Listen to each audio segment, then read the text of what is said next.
FIFA বিশ্বকাপ 2026-এর countdown শুরু হতেই উৎসবের রঙে সেজেছে কানাডার ভ্যাঙ্কুভার। শহরের প্রতীক সায়েন্স ওয়ার্ল্ডকে পাল্টে দেওয়া হয়েছে বিশাল এক ফুটবলে। গ্রাউস মাউন্টেনের ঢালে উঠছে দৈত্যাকার কানাডিয়ান পতাকা।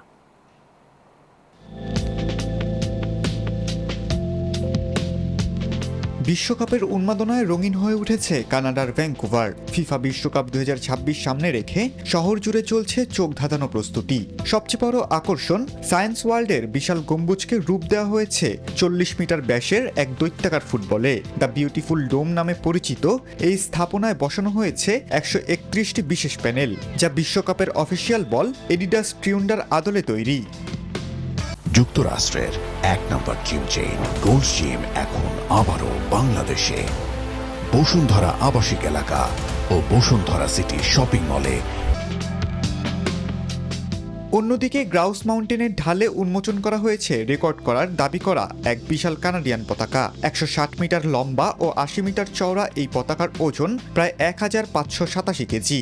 বিশ্বকাপ চলাকালে 3 লাখের বেশি দর্শনার্থীর জন্য এটি হবে অন্যতম আকর্ষণ। কানাডা, মেক্সিকো ও যুক্তরাষ্ট্রের যৌথ আয়োজনে হতে যাওয়া ইতিহাসের সবচেয়ে বড় বিশ্বকাপকে ঘিরে ভ্যাঙ্কুভার এখন যেন এক উৎসবের নগরী। খালিদুল ইসলাম, তানভীর, নিউজ 24।